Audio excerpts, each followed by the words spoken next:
So Disney and ABC did announce that they were going to be bringing Jimmy Kimmel Live back starting tomorrow night.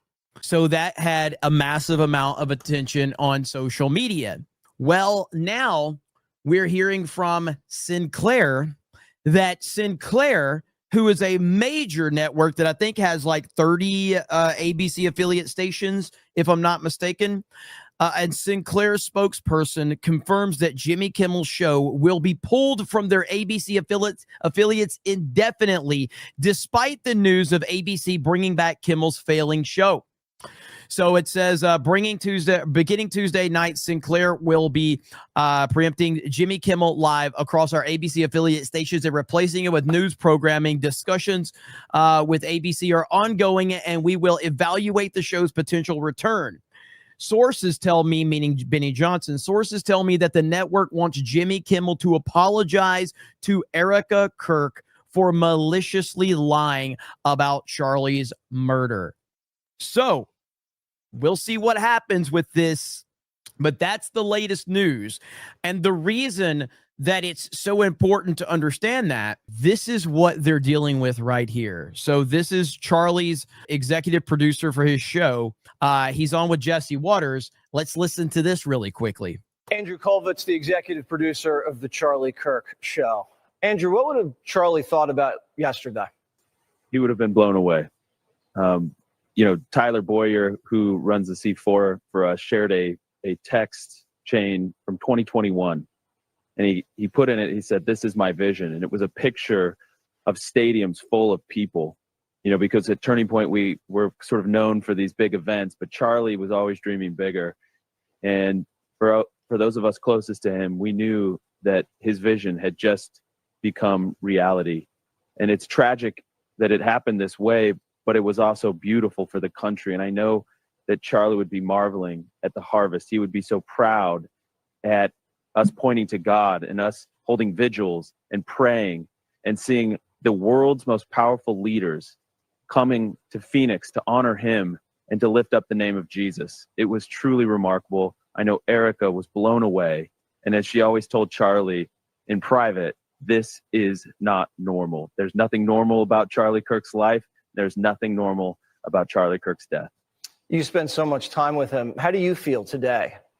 If I'm being honest with you, Jesse, I feel like the last 11 days were a whirlwind. We went from shell-shocked to devastated, heartbroken, so many tears, to instantly thrown into this moment where we had to plan a stadium event for, hundreds of thousands of people. And by the way, I'm going to break a little bit of news on your program. And this is what I'm talking about right here. This is the impact that that the left should be terrified of, because this is what they're dealing with. This is who you are alienating right here. Jesse, our partners that do sort of geotagging with devices, they told us that they tracked over 277,000 devices in the vicinity of State Farm Stadium in Glendale, Arizona. Wow. 277,000. So that just gives you an idea of the scale of humanity out there. But I just want to give a hat tip and a major kudos to our team that pulled this off. They did an event that should have taken 6 months to plan in about 6 days. And it is a absolute testament to the leadership of Charlie Kirk and the type of people he surrounded himself with and the type of people that are still in this organization. They carry a piece of him with them, and they did the impossible, and they did it for Charlie. And it was amazing. And I think it was cathartic for all of us as we're grieving.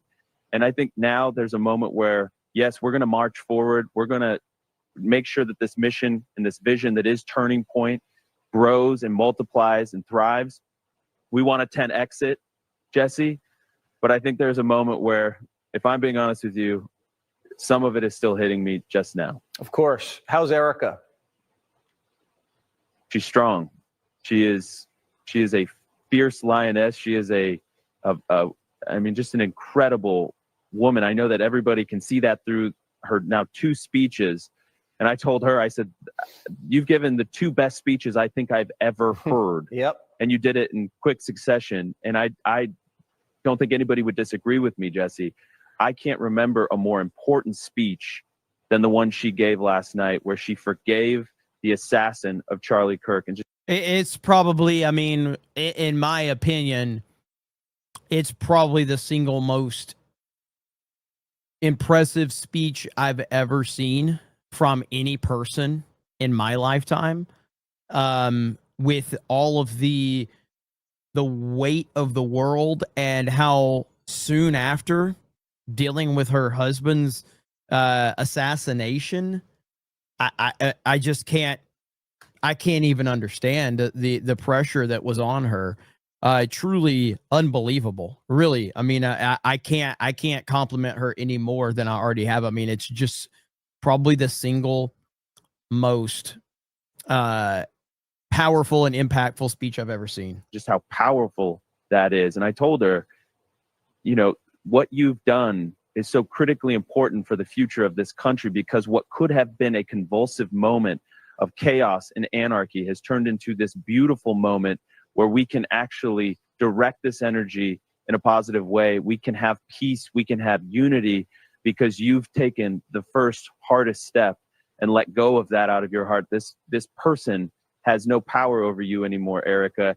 And more than that, I just want to say, Jesse, I personally am so blown away at how little this character has become in this saga, how small of a role he has played, because the legacy of Charlie has grown so big, and so many new people are discovering Charlie, and so many people are opening their Bibles. I'm blown away at how little I've thought of him.